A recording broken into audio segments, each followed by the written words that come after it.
This is Stephen Strang. Welcome to my podcast. Dr. Don Colbert is a very respected doctor who is our number one author in the area of health. We've been friends for many years, and I am so grateful that he has agreed to come on my podcast to talk about what everybody's talking about, and that's the coronavirus. So you're going to want to stay tuned to hear some very practical information as this virus is spreading around the world and people have so many questions about it. Stay tuned. Welcome to the Strang Report with Steve Strang on the Charisma Podcast Network. This episode was produced to discuss and address issues within our nation and around the world from a Christian worldview. I'm so honored to have Dr. Colbert on my podcast. I think this is the first time, and of course, I've been doing a lot of podcasts, some of them just from more of a spiritual point of view on telling people not to panic, and God has not given us a spirit of fear. But you being a medical doctor, can you give me and my listeners some advice about how we should react to what we're seeing in the media about the coronavirus? Well, first of all, as Christians, we need to start reacting in faith and not in fear. And we need to put Psalms 91 over ourselves and our families and just read the word out loud over ourselves and our families every day, and then receive that word by faith and not live in fear. Now, as far as practical things we can do that are extremely important, from the Stanford Hospital, they had a wonderful review of some things we can do. First of all, they wanted to relieve people's fears, because if you have a runny nose or if you have a productive cough, you probably have more of a common cold or allergies. But the coronavirus pneumonia is a dry cough with no runny nose. Now realize the coronavirus is not heat resistant, and it can be killed by a temperature of 80 degrees. That's why when it gets warmer, we're going to see this virus get less and less, as well as humidity prevents the virus from staying airborne for a prolonged period of time. So that's why the warmth, the humidity, as well as UV light, a lot of light, sunlight coming through will help to kill the virus. So I'm expecting in the next 3 months and maybe sooner that this, as long as we can keep ourselves out of crowds and pretty much stay at home and away from public gatherings, then we can control this thing. But another thing real important is if someone sneezes with the coronavirus, it takes they say about 10 feet before it drops to the ground. Some people are saying 3 to 6 feet, but it's really more like 10 feet before it's no longer airborne. Now, if the coronavirus can live on a metal surface for as long as 12 hours, and some experts are saying it can live 3 days or 1.5 days or 36 hours.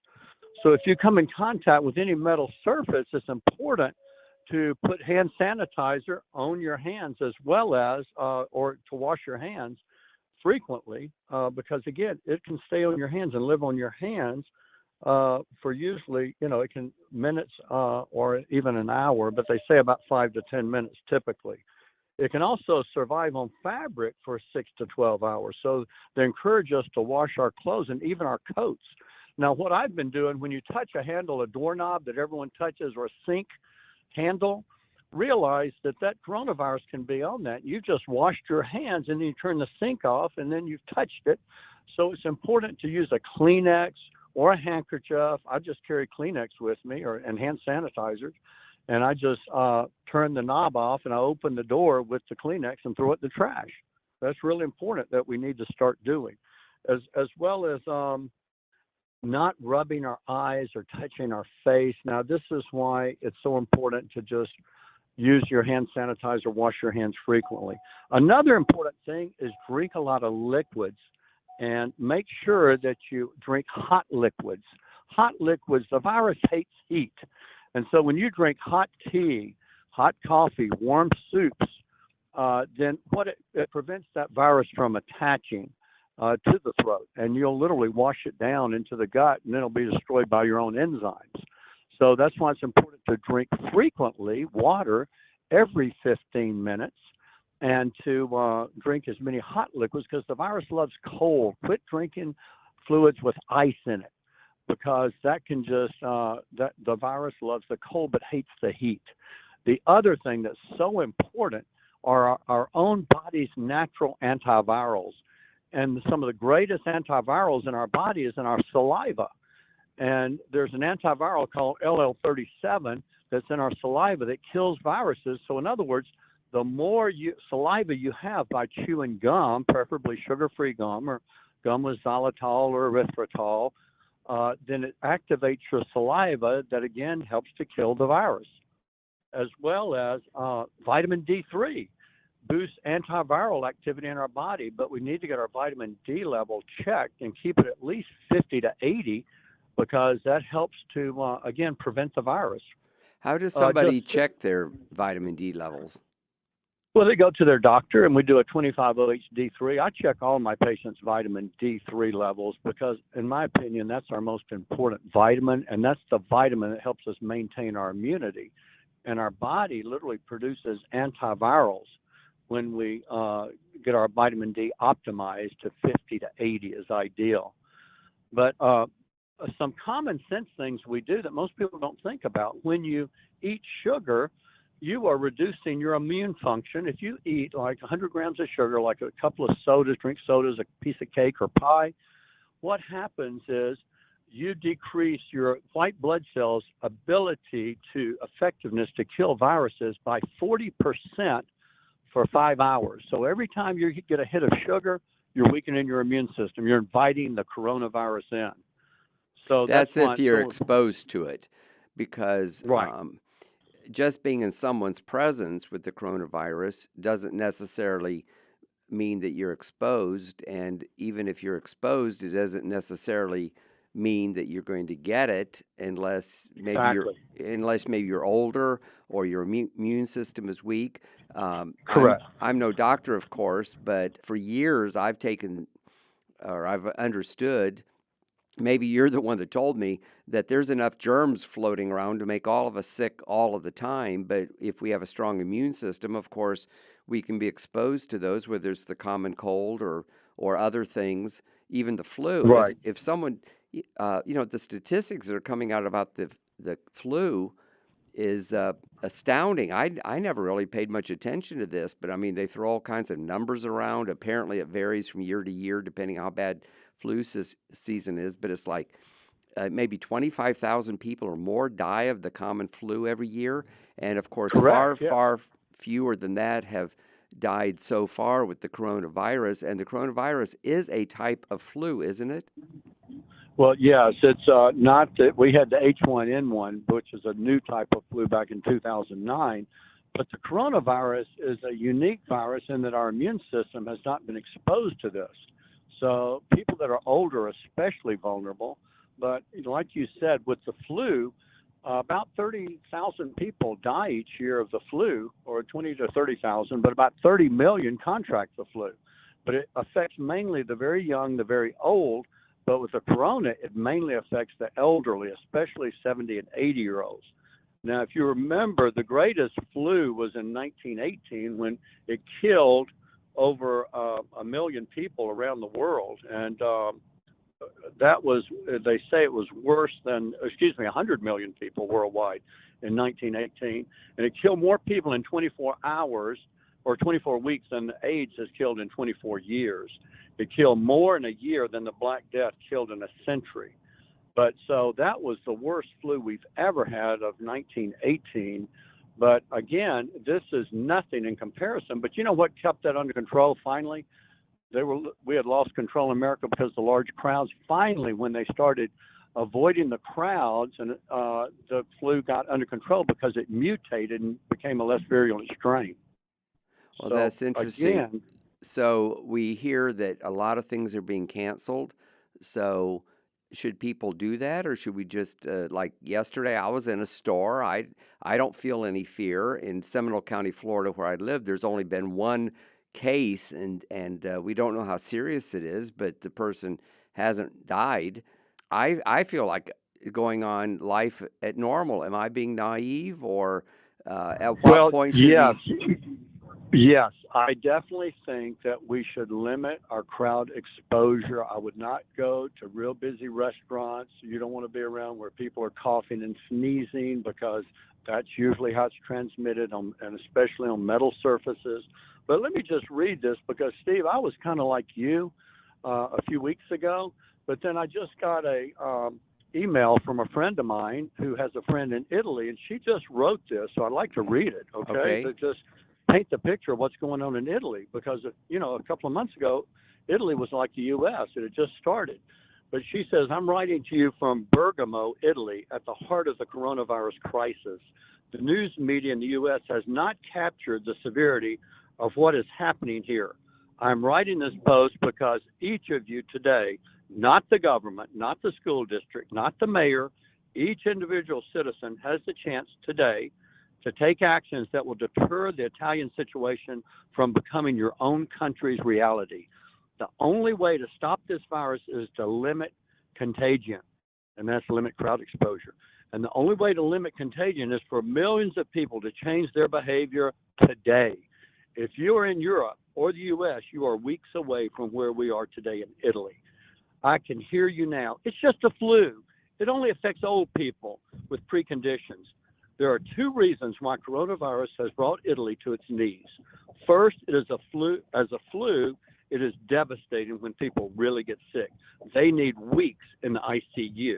And second, because of how fast and effectively it spreads, there is a 2-week incubation period, and many who have it never show symptoms. When Prime Minister Conte of Italy announced last night that the entire country of 60 million people would go on lockdown, the line that struck me most was, there is no more time. Because to be clear, this national lockdown is a Hail Mary. What he means is that if the numbers of contagion do not start to go down, the system in Italy will collapse. Why? Today, the ICUs in Lombardy are at capacity, more than capacity. They've begun to put ICU units in the hallways. If the numbers do not go down, the growth rate of contagion tells us that there will be thousands of people who, in a matter of weeks, 2 weeks, who will need care. What will happen when there are 100 or 1,000 people who need the hospital and only a few ICU places are left? On Monday, a doctor wrote in the paper that they have begun to have to decide who lives and who dies when the patients show up in the ER, like what is done in war. This will only get worse. There are a finite number of doctors, nurses, and medical staff, and they're getting the virus. They have also been working nonstop for days and days. What happens when the doctors, nurses, and medical staff are simply not able to care for the patients when they are not there? And finally, for those who say that this is just something that happens to old people, starting yesterday, the hospitals are reporting that younger and younger patients, 18, 40, 45, are coming in for treatment. You have a chance to make a difference and stop the spread in your country. Push for the entire office to be off work or to be at home today. Cancel birthday parties and other gatherings. Stay home as much as you can. If you have a fever, any fever, stay home. Push for school closures now. Anything you can do to stop the spread, because it is spreading in your communities. There's a 2-week incubation period, and if you do these things now, you can buy your medical system time. And for those who say it's not possible to close schools and do all the things, locking down Italy was beyond anyone's imagination a week ago. Soon you will have a choice, so do what you can now. Please share with others. So that is a sobering post on Facebook. I see the potential that this could happen. Yes, as Christians, we can put Psalms 91 over us and our families, but we have to be smart.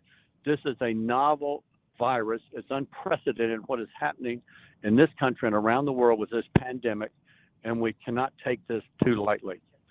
So let me ask you, is this the person who wrote this is someone that you know personally? Well, it's a friend of a friend. So we this feel that friend- it's not what they call fake news. You think, or evaluate it for me. Do we really face that? You know, as you were reading it, I was thinking of something I heard on Tucker Carlson last night, and of course, I've not had a chance to fact check this, but they're talking about being xenophobic to comment that this came from China, and he was quoting the mayor of Florence, Italy, somebody I don't know, who is apparently kind of politically correct, and to show that they weren't xenophobic, he was telling people to go up and hug an Asian on the street if Oh they my see goodness. them. And of course, they're not saying that now, but Right. now I'd never heard of such a thing. I'm not that familiar with news in Italy, and Well, so that just shows that this virus is not politically correct. And if we practice political correctness, there's a strong chance you're going to get the coronavirus. Okay, so this is a very contagious virus, and our immune system is not prepared for it. We don't have any remembrance. Like with flus, our immune system adapts because it's been exposed to different flus. Yes, it mutates, but still, the immune system can recognize and start to mobilize the immune system. But this is a novel new virus, and so we've got to take extra precautions. And especially just drinking water, just drinking warm teas, just staying away from crowds, hand washing, using hand sanitizers, using a Kleenex to open doors, because it stays on metal surfaces, much longer. So just common sense things, and then trying to minimize our sugar intake and lowering our stress level, getting our sleep, things that are common sense. I wrote a book years ago, The Bible Cure for Flu, and colds and flu, and it's the same principles apply. Just take care of your immune system. God's put in us the most amazing immune system. All we have to do is just give it the veggies, the chicken soup, the hot fluids, the hot teas that help our immune system, the vitamin D, and then one of the most amazing things is chewing gum. Chewing gum, especially the sugar-free gum, not the gum with NutraSweet, but that activates the saliva that has one of the most powerful antivirals in our body, LL37. That's a natural antiviral. Well, this is pretty amazing advice that you're giving. And so if people wanted to find out more information, where could they go? Well, they can go to drcolbert.com. But one thing before we leave, I'd like to just list a few other things to help, because this was in the Stanford report. The coronavirus will first infect your throat, so you'll have a sore throat for 3 to 4 days. The virus then blends into a nasal fluid that enters the trachea and then the lungs and can cause pneumonia. And this takes about 5 to 6 days. With the pneumonia comes a high fever and difficulty breathing. The nasal congestion is not like the normal kind. You feel like you're drowning, and then you should seek immediate medical attention when that occurs. Make sure your mouth and throat are moist and never dry. So take sips of water every 15 minutes. And if you don't drink enough water regularly, the virus can enter your windpipe and then into your lungs. Now, there was a Taiwan expert that provided a simple self-check that you can do every morning to make sure that the virus isn't in your lungs, even if you have it. This is what they would do. They'd say, take a deep breath, hold your breath for more than 10 seconds. If you can do that successfully without coughing or without stiffness or tightness in your chest, then you do not have the fibrosis or pneumonia. So they encourage their people in Taiwan to do that every morning in a clean environment. Now, realize where this started in China, the air quality was real poor. A lot of the patients smoked, and so they were more predisposed. And so that's why it's so important to avoid crowds. Again, I can't emphasize that more. Just avoid crowds and then practice these measures that I discussed. As I was preparing for this podcast, I did a little checking, and there were people on the internet, and of course you can never know what to believe, but they were saying that Stanford didn't actually say that kind of stuff. So how do we, as an average person, as well, an no, average Stanford didn't say that, but what they said, that was from Taiwan, where they had also outbreaks. And so you're right. There's a lot of news out there, and with China especially, oh my goodness, the fake news in China and the government cover-up, and trying to blame it now on the U.S. and not on themselves. It's so amazing. There's a lot of fake news. So there's a lot of politicization of this virus, and so we can't be politically correct. We've got to just practice good hygiene and crowd control, or else it could be like this 1918 virus, flu virus, that killed over 100 million people around the world. So we definitely don't want that to happen. Of course not. And just getting back to the holding the breath, which I did, by the way, while I was listening to you, that mainly just shows that you don't have something going on in your lungs. It's not really Correct. a test that you don't have coronavirus. Correct, exactly right. But what happens with corona, it starts with a sore throat, then it moves to the trachea, then it goes to the lungs. So when they have that sore throat, they're about 4 to 6 days away from it reaching the lungs. So they do this test. Once it goes to the lungs, it can cause pneumonia and fibrosis in the lungs, and then they can die. So that's why it's so important to take measures now before that happens. But if you have the coronavirus or the sore throat, then the next step, it can go in your lungs, and then you're in trouble because there's not really a good treatment for it. Well, this is very interesting information. We're all having to decide how to protect ourselves and our families, and in my instance, my employees.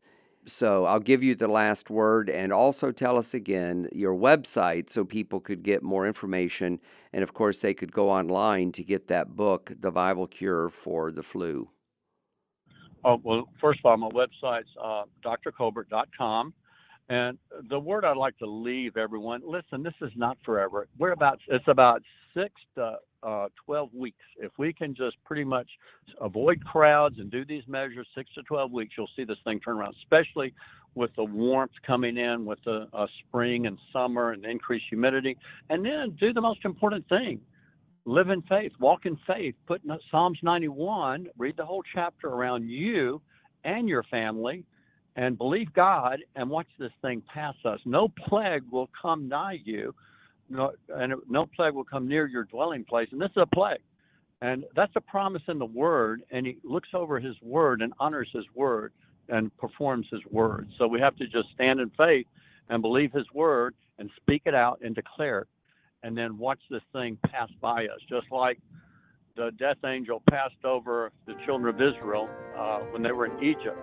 And the firstborn of the Egyptians died. Well, guess what? This plague will pass over the Christians if we apply this. Very good. And we'll leave it there. And thank you, Dr. Don Colbert, for being my guest today on the Strang Report. And thank you to my listeners for tuning in. God bless you. Thank you, Steve. God bless. Thank you for listening to the Strang Report with Steve Strang. To read more from Steve, visit his blog, The Strang Report, on charismamag.com. Again, it's The Strang Report on charismamag.com.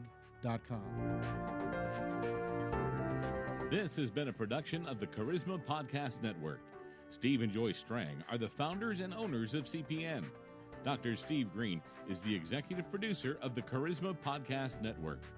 We intend to honor God with every podcast and remain thankful to our advertisers and supporters who make these podcasts possible.